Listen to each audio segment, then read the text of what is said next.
संतोषी माता की जय। जय संतोषी माता मैया, जय संतोषी माता। अपने सेवक जन को सुख संपत्ति दाता। जय संतोषी माता। सुंदर चीर सुनहरी माँ, धारण कीनो हीरा पन्ना दमके तन श्रृंगार लीनो। ओ मेरी जय संतोषी माता। गेरू लाल घटा छवि बदन कमल सोहे, मंद हसत करुणामयी त्रिभुवन मन मोहे। मेरी जय संतोषी माता। स्वर्ण सिंहासन बैठी चवर दुरे प्यारे, धूप दीप मधुमेवा भोग धरे न्यारे। जय संतोषी माता। गुड़ अरु चना परम प्रिय, तामे संतोष कियो संतोषी कहलाई, भक्तन वैभव दियो। जय संतोषी माता। शुक्रवार प्रिय मानत, आज दिवस सोही, भक्त मंडली छाई, कथा सुनत मोही। जय संतोषी माता। मंदिर जगमग ज्योति, मंगल ध्वनि छाई, विनय करे हम बालक, चरणन सिर नाई। जय संतोषी माता। भक्ति भाव में पूजा अंगीकृत कीजे, जो मन बसे हमारे इच्छा फल दीजे। जय संतोषी माता। दुखी दरिद्री रोगी संकट मुक्त किए, बहुधन धान भरे घर, सुख सौभाग्य दिए। जय संतोषी माता। ध्यान धयो जो नर तेरो, मन वांछित फल पायो, पूजा कथा श्रवण कर, घर आनंद आयो। जय संतोषी माता। शरण गहे की लज्जा रखियो जगदम्बे, संकट तू ही निवारे दयामयी अम्बे। ओम जय संतोषी माता। संतोषी माँ की आरती जो कोई नर गावे, रिद्धि सिद्धि सुख संपत्ति जी भर के पावे। जय संतोषी माता। या देवी सर्वभूतेषु शक्तिरूपेण संस्थिता, नमस्तस्यै नमस्तस्यै नमस्तस्यै नमो नमः। शुक्रवार के दिन माँ संतोषी का व्रत और पूजन किया जाता है। इस पूजा के दौरान माता की आरती, पूजन और अंत में माता की कथा भी सुनी जाती है। शुक्रवार के दिन माता की कथा इस प्रकार है। एक बुढ़िया थी, उसके 7 बेटे थे। 6 कमाने वाले थे जबकि एक निकम्मा था। बुढ़िया 6 बेटों की रसोई बनाती थी, भोजन कराती और उनसे जो कोई जूठन बचती थी वह 7वें को दे देती थी। एक दिन वह पत्नी से बोला, देखो मेरी माँ को मुझ पे कितना प्रेम है। वह बोली, क्यों नहीं, सबका जूठा जो तुम्हें खिलाती है। वह बोलने लगा कि नहीं, ऐसा नहीं हो सकता है, मैं जब तक आंखों से ना देख लूँ मैं तुम्हारी बात नहीं मानूंगा। तो बहू ने हंस के बोला कि देख लोगे तो मान जाओगे। कुछ दिन के बाद त्योहार आने लग गए। एक त्योहार वाले दिन घर में 7 प्रकार के भोजन और चूरमे के लड्डू बने। वह जांचने को सिर दुखाने का बहाना करके एक पतला सा वस्त्र सर पे ओढ़े रसोई में जाके सो गया। वह कपड़े में से सब देखता रहा। 6 भाई भोजन करने आए।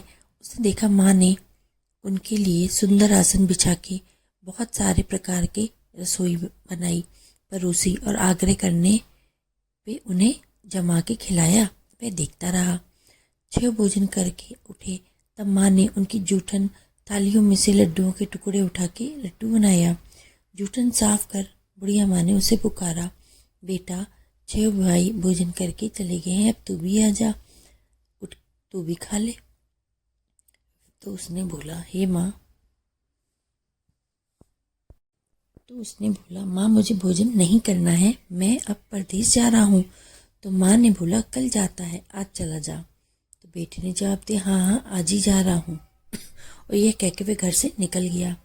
7वें बेटे का परदेश जाना चलते समय पत्नी की याद आ गई। वह गौशाला में उपले थाप रही थी। वे जाके उससे बोला, हम जावे परदेश, आवेंगे कुछ काल, तुम रहियो संतोष से धर्म आपनो पाल। वह बोली, जाओ पिया आनंद से, हमारो सोच हटाए, राम भरोसे हम रहे, ईश्वर तुम्हें सहाय। दो निशानी आपन देख धरु में धीर, सुधी मति हमारी, बसिरो रखियो मन गंभीर।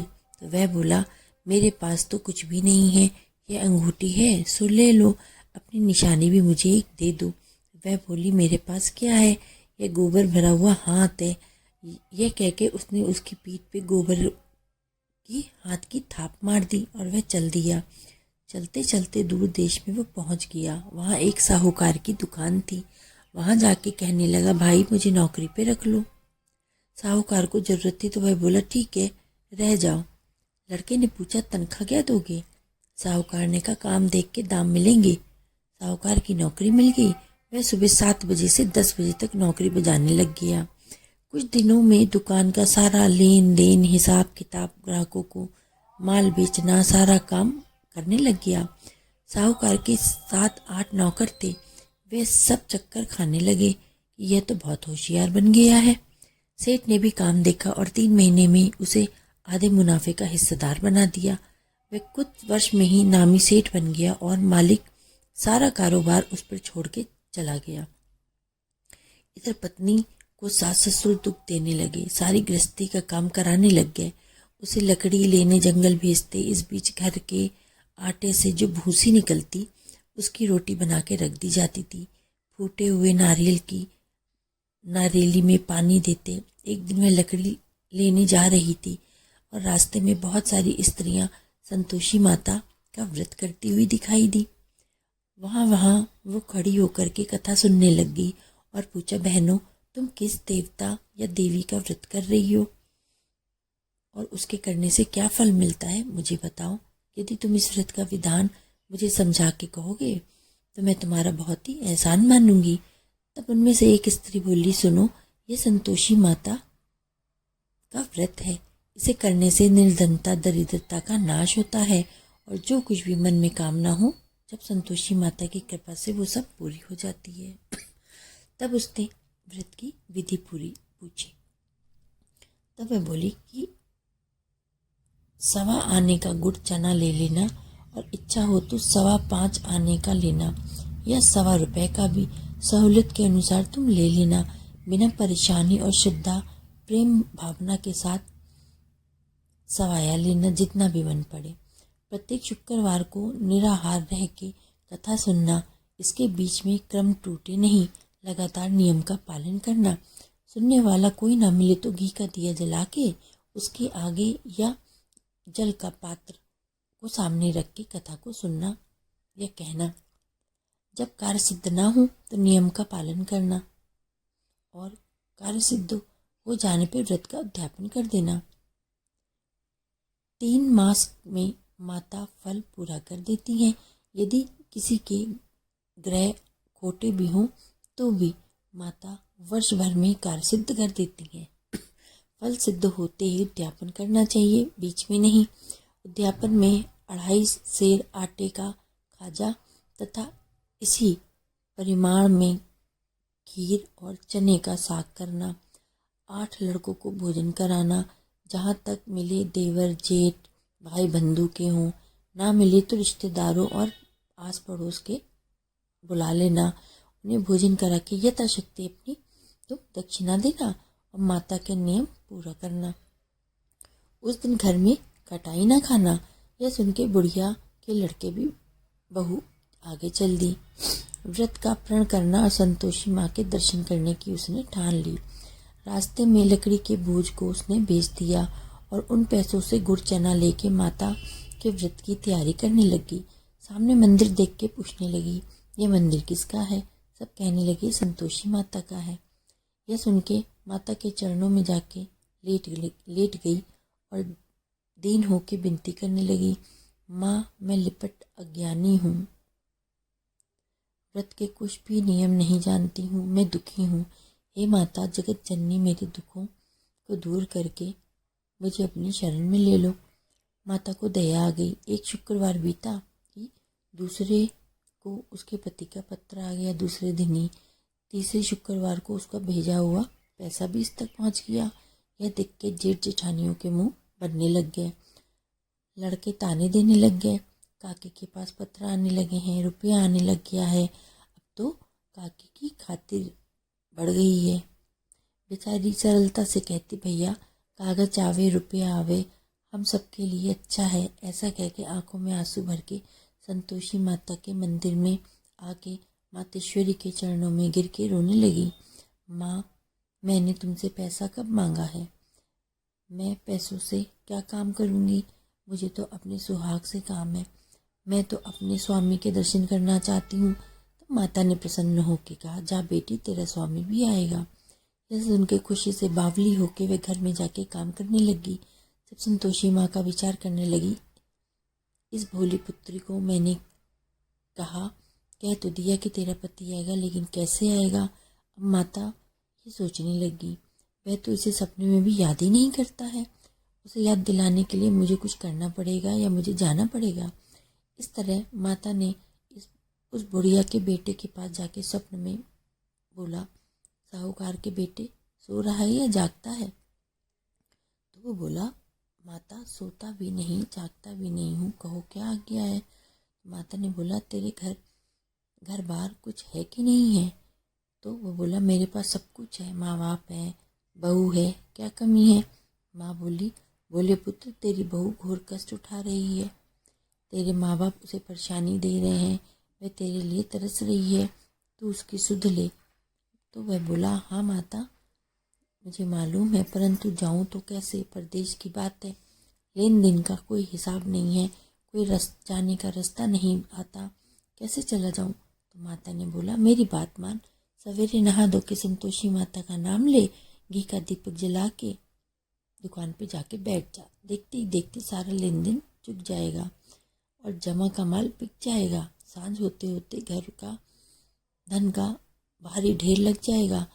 अब माता की बात सुन के वह नहा धो के संतोषी माता को दंडवत घी का दिया जला के दुकान जाके बैठ गया। थोड़ी देर में ही रुपया आने लग गया। हिसाब किताब हो गया। कांटे में भरे सामान को खरीदार नगद में लेके चले गए। शाम तक धन का ढेर लग गया। माता में मन में ही उसने माता के चमत्कार को देखा। प्रसन्न होकर घर जाने के रास्ते में चल पड़ा। गहना कपड़ा सामान खरीदने लग गया। यह काम से निपट के तुरंत घर के लिए रवाना हो गया। उधर उसकी पत्नी जंगल में लकड़ी लेने जाती है। लौटते वक्त माता जी के मंदिर में विश्राम करने लगती है। वहाँ तो उसके प्रतिदिन रुकने का जो स्थान ठहरा, धूल उड़ती देख वह माता से पूछती है, हे माता, यह धूल कैसे उड़ रही है? माता कहती है, पुत्री, तेरा पति आ रहा है। अब तो वैसा कर, लकड़ियों के 3 बोझ बना ले। एक नदी के किनारे रख, दूसरा मेरे मंदिर पे तथा तीसरा अपने सिर पे रख। तेरे पति को लकड़ियों का ढेर देख मोह पैदा होगा और वो वहाँ रुकेगा। नाश्ता पानी खा के माँ से मिलने जाएगा। तब तो लकड़ियों का बोझ उठा के जाना। चौक में उसको डाल के जोर से आवाज़ लगाना, लो सासू जी, लकड़ियों को ढेर लो, भूसे की रोटी दो, नारियल के खेपड़े में पानी दो, आज मेहमान कौन आया है? माता जी से बहुत अच्छा कह के वह प्रसन्न मन से लकड़ियों के 3 ढेर गट्ठर उसने बना लिए। एक नदी के किनारे पे रखा और एक माता जी के मंदिर पे रखा। इतने में मुसाफिर आ पहुंचा। सूखी लकड़ियां देख के उसकी इच्छा उत्पन्न हुई कि हम यहीं पे विश्राम कर लेते हैं, भोजन बना के खा पी के गाँव जाएंगे। इसी तरह रुक के वह भोजन बना के गाँव में ही विश्राम करने के लिए रुक गया। सबसे प्रेम से मिला। उसी समय सिर पे लकड़ी का गट्ठर लिए वह उतावली सी आती है। लकड़ियों का भारी बोझ आंगन में डाल के जोर से 3 आवाज़ देती है, लो सासू जी, लकड़ियों का गट्ठर लो, भूसे की रोटी दो, आज मेहमान कौन आया है? यह सुनकर उसकी सास बाहर आकर अपने दिए हुए कष्टों को भुलाने हेतु कहती है, बहू, ऐसा क्यों कहती हो?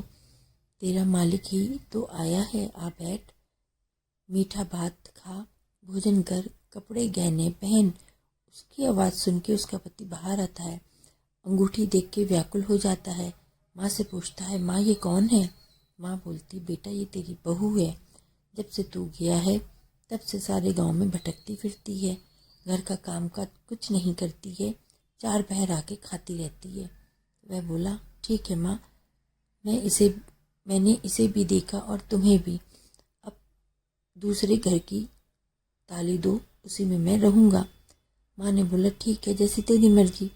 जब वह दूसरी मकान में दूसरी मंजिल पे कमरा खोल के सारा सामान जमा के ठाट बाट से रहने लग गया। अब क्या था, बहू सुख भोगने लगी।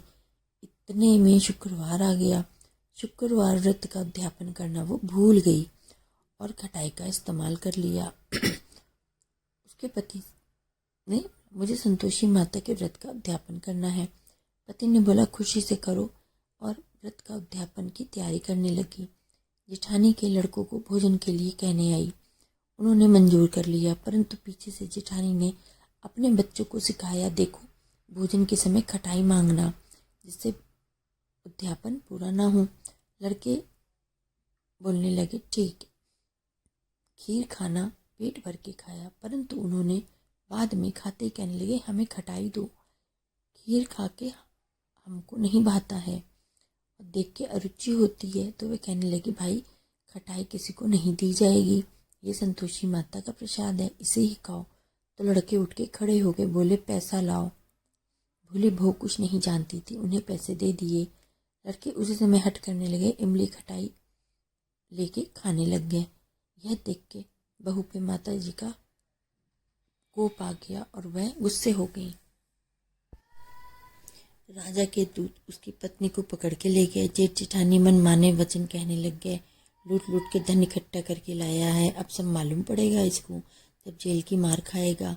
और बहू से यह सहन नहीं हुए। संतोषी माता से रोते हुए मंदिर भागी गई और कहने लगी, हे माता, तुमने ये क्या किया, हंसाकर भक्तों को रुलाने लगी हो। माता बोली, बेटी तूने उद्यापन करके मेरे व्रत को भंग किया है। तो वह कहने लगी, माता मैंने कुछ अपराध किया है, मैंने तो भूल से लड़कों को पैसे दे दिए थे, मुझे क्षमा करो, मैं फिर तुम्हारा उद्यापन करूँगी। तो माता ने बोला, अच्छा ठीक है, अब लेकिन भूल मत करना। तो वह बोली, अब मैं भूल नहीं करूँगी, अब बतलाओ मैं वे कैसे आएंगे। तो माता ने बोला, जा पुत्री, तेरा पति तुझे रास्ते में आता मिलेगा। वह निकली तो राह में ही उसको उसका पति मिल गया। कहाँ गए थे, इतना धन जो कमाया है उसका टैक्स राजा ने मांगा था, वही भरने गया था। तो प्रसन्न होकर बोली, भला हुआ, अब घर को चलो। फिर कुछ दिन के बाद शुक्रवार आ गया। तो वह बोली, मुझे अब माता का उद्यापन करना है। पति ने कहा, करो। बहू फिर जेठ के लड़कों को भोजन के लिए कहने की। जेठानी ने 1-2 बातें सुनाई और लड़कों को बोलने लगी, सिखाने लगी, तुम सब पहले की तरह खटाई मांगना। लड़के भोजन से पहले कहने लगे, हमें खीर नहीं खानी है, हमारा जी बिगड़ता है, कुछ खटाई खाने को दो। वह बोली, खटाई किसी को नहीं मिलेगी, आना है तो आओ। वह ब्राह्मण के लड़के को लाके भोजन कराने लगी। यथाशक्ति दक्षिणा की दी उसने, एक एक फल दिया। संतोषी माता प्रसन्न हो गई। माता की कृपा होते ही 9वें महीने में उसके चंद्रमा के समान सुंदर पुत्र की प्राप्ति हुई। पुत्र को पाके प्रतिदिन माता जी के मंदिर जाने लगी।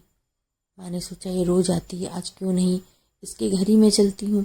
यह विचार करके माता ने भयानक रूप बनाया। गुड़ चने से सना हुआ मुख, ऊपर सूंड के समान होंठ, उस पे मक्खियाँ भिनभिना रही थीं और दहली पे पैर रखते ही उसकी सास चिल्लाई, देख रही कोई चुड़ैल डायन चली आ रही है, लड़कों उसे भगाओ यहाँ से, नहीं तो किसी को खा जाएगी। लड़के उसको भगाने लग गए, चिल्लाकर खिड़की बंद करने लग गए। बहू रोशनदान से सब देख रही थी। वो प्रसन्नता से पागल बन के चिल्लाने लगी, आज माता मेरे घर आई है और वह बच्चे को दूध पीने से हटाती है। इतने में सास को का क्रोध फट जाता है और वो बोलती, क्या उतावली हुई है, बच्चे को पटक दिया। इतने में माँ के प्रताप से लड़के